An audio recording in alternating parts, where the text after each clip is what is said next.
Reguliariame sezone trenerių užėmėte 8 vietą. Ar tenkino šis rezultatas ir ko tikėtės daugiau? Netenkina, mūsų tikslas buvo papulti ketveriukę, bet yra taip, kaip yra ir ar ten užimsi 5 vietą ar 8 vietą. Kaip ir sakiau, ten nuo 9 iki 12 vietos lygiai tokios pačios komandos. Taip kad reguliariam 8 vietą netenkina, bet jau, kaip sakoma, reikia dabar žiūrėti į priekį.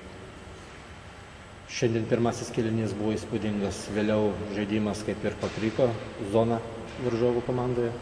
Žaidimas toks, kaip vertinate? Kaip sakoma, reikia žaisti 40 minučių. Galbūt žaidėjai patikėjo, kad darbas padarytas. Truputėlį tas žaidimas sulėtėjo iš mūsų pusės ir dėl to turėjom labai daug problemų. O rezultatas ar 1 taškas ar 19, manau, čia didelės reikšmės neturi. Komanda stipri.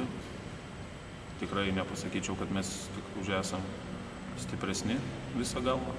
Esam apylygės komandos.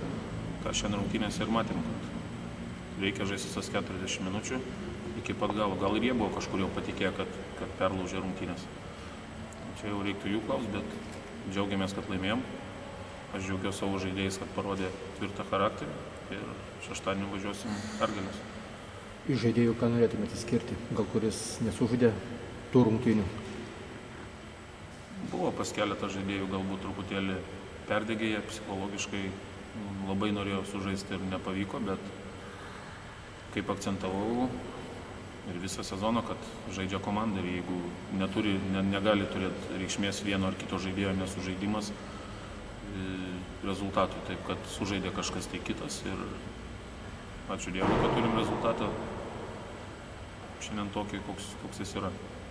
Dėkui ir sėkmės sostinėje. Aš dar norėčiau paraginti žiūrovus, nes play-offuose, kaip sakoma, labai daug lemia jų parama. Aš norėčiau pakviesti visus Vilnių atvažiuoti palaikyti, kas turi galimybę. Ir norėčiau, kad mūsų salėje jie gausiau rinktųsi ir palaikytų dar labiau komandą, nes to dalyko labai reikia jiem patiem.